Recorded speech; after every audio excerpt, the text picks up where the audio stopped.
சிந்தித்து பார்க்க வேண்டும் பெருமக்களே. பெண்கள் இன்று எப்படி வாழ்ந்து கொண்டிருக்கிறார்கள்?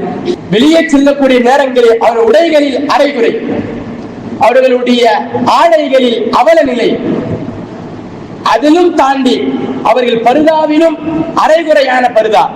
அது என்ன? முழுமையாகத்தானே அணிகிறார்கள், அது என்ன அரைகுறை பருதா?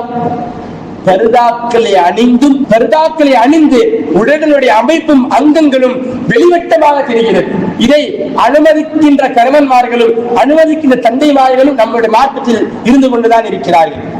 வளரக்கூடிய அந்த பெண் பிள்ளைகளுக்கு எடுத்து தராத தந்தைமார்கள் நம்ம எத்தனை நபர்கள் உண்டு? என்னுடைய பிள்ளைக்கு நான் இதுவரை ஃபேன் ஷர்ட் எடுத்து தந்ததில்லை, டிஷர்ட் எடுத்து தந்ததில்லை, ஸ்லீவ்லெஸ் எடுத்து தந்ததில்லை. எத்தனை நபர்கள் நம்மில் தைரியமான முறையில் கையை உயர்த்த முடியும்? நம்முடைய வளர்ப்பில் குறை ஏற்படுகிறது. இந்த குறைதான் நாளைக்கு அவர்களுடைய வளர்ப்பில் மிகப்பெரிய ஒரு மாற்றத்தை ஏற்படுத்தி தன்னுடைய பெற்றோர்களை சஞ்சலத்தில் ஆழ்த்தக்கூடிய சூழ்நிலை ஏற்படுத்திவிட்டு 4 வரியில் எனக்கு பிடித்தவனோடு நான் சென்றுகிறேன், எனவே என்னை தேடாது என்று எழுதிவிட்டு சென்று விடுகிறார்.